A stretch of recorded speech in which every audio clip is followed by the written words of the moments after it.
Hello बच्चों, आज हम हिंदी में रेफ की मात्रा और र पदेन की मात्रा का प्रयोग सीखेंगे। तो बच्चों, हिंदी भाषा में वर्ण र के दो मात्रा रूप प्रयोग में आते हैं। एक है रेफ की मात्रा, ये है रेफ की मात्रा, और दूसरा है र पदेन और ये है उसकी मात्रा। रेफ की मात्रा अक्षर र का आधा रूप है। जब भी किसी शब्द के बीच में आधे र का उच्चारण होता है, वहाँ पे हम रेफ की मात्रा का प्रयोग करते हैं। इस तरीके से अक्षर के ऊपर लगाई जाती है, यह है रेफ की मात्रा।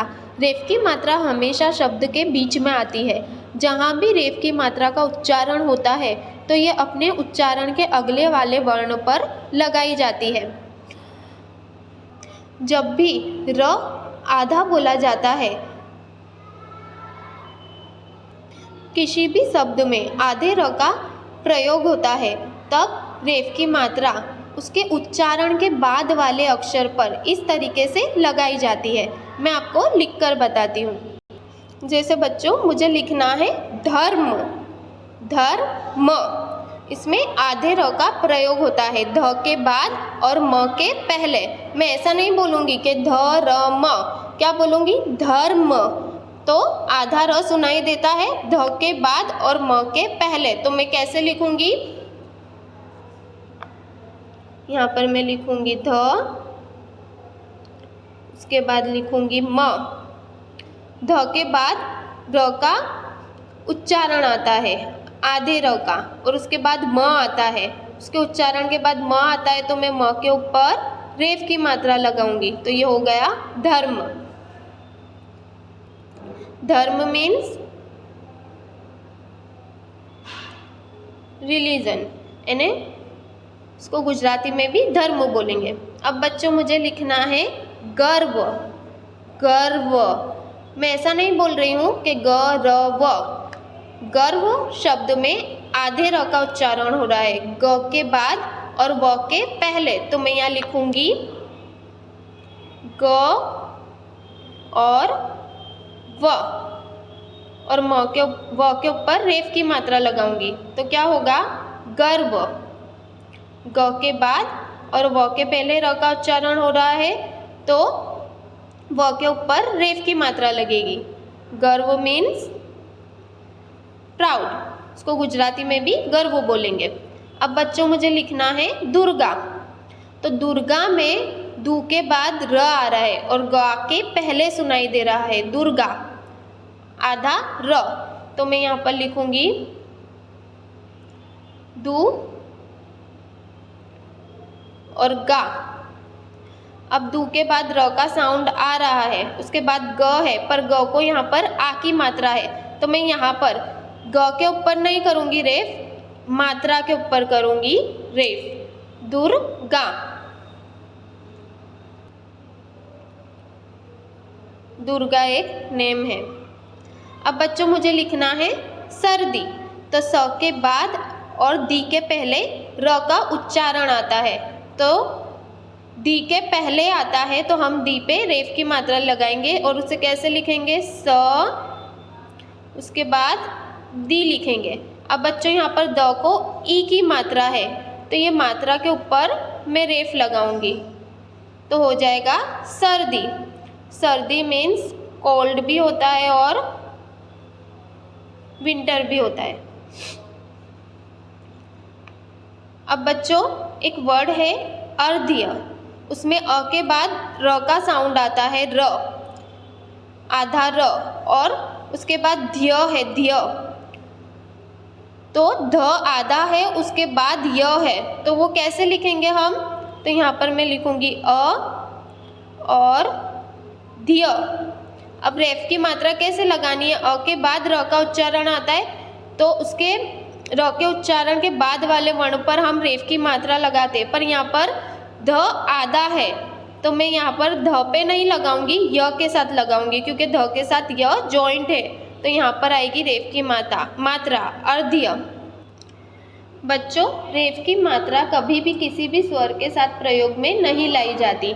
तो पता चला बच्चों, रेफ की मात्रा हमेशा उसके उच्चारण के बाद वाले वर्ण पर लगाई जाती है और उसका उच्चारण आधा होता है, आधा र। तो बच्चों हमने रेफ की मात्रा सीखी। अब हम सीखेंगे र पदेन की मात्रा, र पदेन का प्रयोग। पदेन रूप में र का प्रयोग। पद का अर्थ होता है पैर। र का ये रूप व्यंजन के पैर अर्थात नीचे की ओर लगता है। खड़ी पाए वाले व्यंजन यानी कि जिनमें लंबी लाइन होती है, लंबी लाइन यानी स्टैंडिंग लाइन होती है, उनमें र का पदेन रूप तिरछी रेखा के आकार में नीचे की तरफ लगाया जाता है। जबकि पाई व्यंजन जो नीचे से घुमावदार होते हैं यानी गोलाई वाले होते हैं, उनमें पदेन नीचे की तरफ उल्टे वी के आकार में लगाया जाता है। तो बच्चों खड़ी पाई वाले व्यंजन किसे बोलेंगे और घुमावदार व्यंजन किसे बोलेंगे, और किसे ये वाली मात्रा लगेगी और किसे उल्टे वी के आकार की मात्रा लगेगी, ये मैं आपको बताती हूँ। ये क से ज्ञ तक व्यंजन है। अब इसमें से खड़ी पाई वाले व्यंजन कौन से हैं? खड़ी पाई मतलब स्टैंडिंग लाइन वाले व्यंजन कौन से हैं वो मैं आपको बताती हूँ। तो बच्चों क, ख, ग, घ, च, झ, थ, द, ध, न, प, फ, ब, भ, म, य, र, ल, व, श, ये सब खड़ी पाई वाले व्यंजन है। खड़ी पाई मतलब स्टैंडिंग लाइन वाले। ये क है, यहाँ पर स्टैंडिंग लाइन है। ख है, यहाँ पर स्टैंडिंग लाइन है। ग है तो यहाँ पर स्टैंडिंग लाइन है। घ में यहाँ पर स्टैंडिंग लाइन है। च में यहाँ पर स्टैंडिंग लाइन है। झ में यहाँ पर स्टैंडिंग लाइन है। थ में यहाँ पर स्टैंडिंग लाइन है। द में यहाँ पर छोटी सी स्टैंडिंग लाइन है, ध स्टैंडिंग लाइन। न में यहाँ पर स्टैंडिंग लाइन है। प में यहाँ पर स्टैंडिंग लाइन है। फ में यहाँ पर स्टैंडिंग लाइन है। ब यहाँ पर स्टैंडिंग लाइन है। भ स्टैंडिंग लाइन। म स्टैंडिंग लाइन वाला व्यंजन। य स्टैंडिंग लाइन। ल स्टैंडिंग लाइन वाला व्यंजन। व स्टैंडिंग लाइन। स में यहाँ पर स्टैंडिंग लाइन है। तो बच्चों ये सारे व्यंजन में स्टैंडिंग लाइन है, मतलब ये खड़ी पाई वाले व्यंजन है। तो खड़ी पाई वाले व्यंजन में पदेन व्यंजन के नीचे की तरफ तिरछी रेखा के आकार में लगाया जाता है। जैसे मैं आपको लिख के बताती हूँ बच्चों, मुझे लिखना है क्र, तो क के साथ में पदेन की मात्रा का प्रयोग कैसे करूँगी? ये है क, उसके बाद र का साउंड आता है, र पदेन, क जमा र। तो यहाँ पर मैं लिखूँगी क और यहाँ पर स्टैंडिंग लाइन की साइड में नीचे से ये वाली मात्रा लगेगी तिरछी रेखा के आकार में, तो ये हो जाएगा क्र। अब मुझे लिखना है प्र, तो प जमा र पदेन, प उसके बाद र का साउंड आता है प्र, तो मैं यहाँ पर लिखूँगी प और यहाँ स्टैंडिंग लाइन के साइड में नीचे से एक तिरछी रेखा बनाऊंगी पदेन की मात्रा, तो ये हो जाएगा प्र।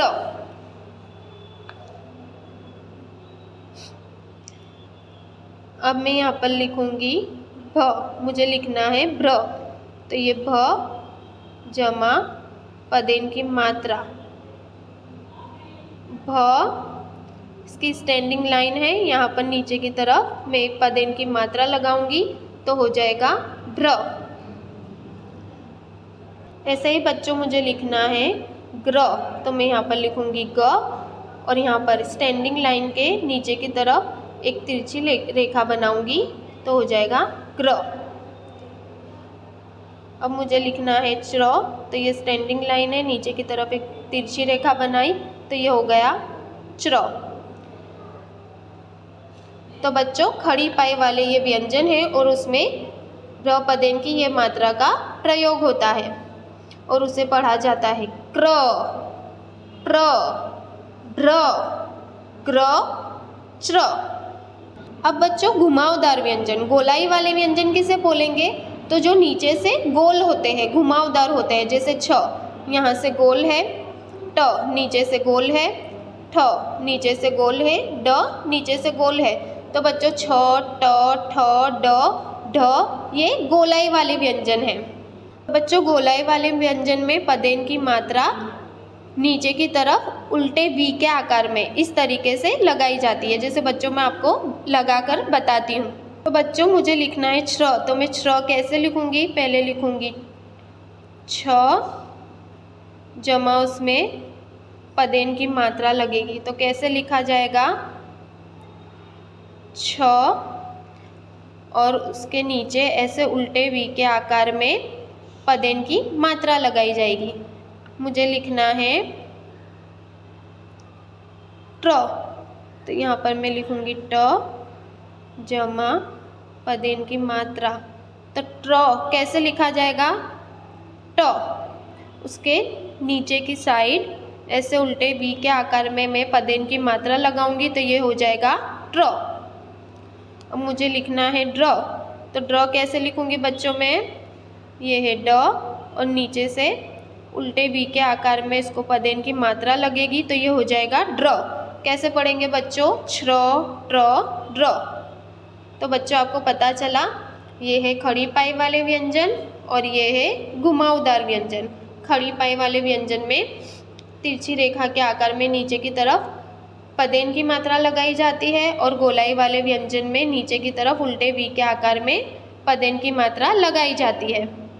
बच्चों कुछ व्यंजनों में पदेन की मात्रा नहीं लगाई जाती, जैसे स्वर रहित त में र लगाने पर बनता है त्र, त जमा र पदेन की मात्रा, तो इसे ऐसे लिखेंगे त्र। त में र बनाने से मिलाने से बनेगा त्र। ऐसे ही बच्चों श में र मिलाने से बनेगा श्र, त्र श्र। अब बच्चों र के सामान्य रूप पर पदेन की मात्रा नहीं लगाई जाती, मतलब र पर पदेन की मात्रा नहीं लगाई जाती। अब बच्चों हम पदेन मात्रा के कुछ शब्द देखेंगे, शब्द वर्ड्स। अब बच्चों यहाँ पर लिखा है ग जमा पदेन की मात्रा जमा ह, तो क्या शब्द बनेगा? ग खड़ी पाई वाला व्यंजन है, उसके बाद र पदेन है, तो यहाँ पर तिरछी रेखा स्टैंडिंग लाइन के यहाँ पर नीचे की तरफ तिरछी रेखा के आकार में पदेन की मात्रा लगेगी, तो हो जाएगा ग्र। और ह क्या शब्द बना? ग्रह, ग्रह। ग्रह मीन्स प्लैनेट, इसको गुजराती में भी ग्रह बोलेंगे। अब बच्चों यहाँ पर है उ जमा म जमा र पदेन की मात्रा, तो यहाँ पर मैं लिखूँगी उ म, उसके बाद पदेन की मात्रा है, तो ये म खड़ी पाई वाला व्यंजन है, तो स्टैंडिंग लाइन वाले व्यंजन है, तो यहाँ पर नीचे की तरफ मैं इस तरीके से पदेन की मात्रा लगाऊंगी, तो म का हो जाएगा म्र, तो शब्द बनेगा उम्र। उम्र मतलब एज, इसको गुजराती में बोलेंगे उम्र। अब बच्चों यहाँ पर है प जमा पदेन की मात्रा जमा का जमा श। अब यहाँ पर प के बाद पदेन की मात्रा है, तो मैं यहाँ पर लिखूँगी प। अब ये स्टैंडिंग लाइन वाला व्यंजन है, तो यहाँ पर नीचे की तरफ तिरछी रेखा मतलब पदेन की मात्रा हो जाएगी, तो हो जाएगा प्र जमा का जमा श, तो शब्द बनेगा प्रकाश। प्रकाश, प्रकाश मीन्स लाइट, इसको गुजराती में भी प्रकाश बोलेंगे। अब बच्चों यहाँ पर दिया है न जमा म जमा र पदेन की मात्रा। अब यहाँ पर म के बाद र पदेन की मात्रा है, तो मैं म को मात्रा लगा कर लिखूँगी। पहले लिखूँगी न, उसके बाद म। अब ये स्टैंडिंग लाइन वाला व्यंजन है म, उसको नीचे से मैं तिरछी रेखा के आकार में पदेन की मात्रा लगाऊंगी, तो हो जाएगा म्र। शब्द बनेगा नम्र। नम्र मीन्स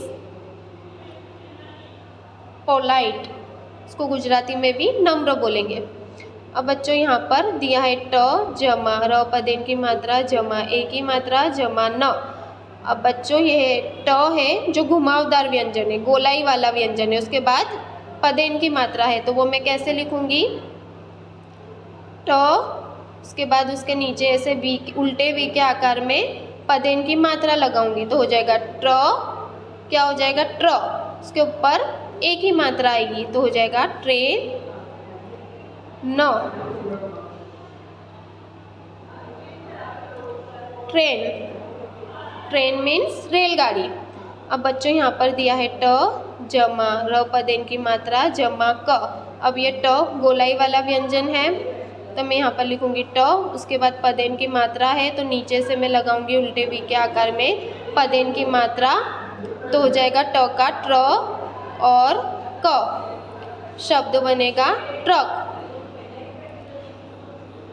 TRUCK ट्रक, इसको गुजराती में भी ट्रक बोलेंगे। अब बच्चों यहाँ पर दिया है ड जमा र पदेन की मात्रा जमा म। अब ड के बाद पदेन की मात्रा है तो मैं यहाँ पे लिखूंगी ड। अब ये गोलाई वाला व्यंजन है तो इसको नीचे से उल्टे वी के आकार में पदेन की मात्रा लगेगी तो ड का हो जाएगा ड्र म, ड्रम, DRUM ड्रम, इसको गुजराती में बोलेंगे नगारू। तो बच्चों आपको पता चला र का रेफ रूप वर्ण के ऊपर लगाया जाता है और पदेन का रूप वर्ण के नीचे की तरफ लगाया जाता है। Thank you.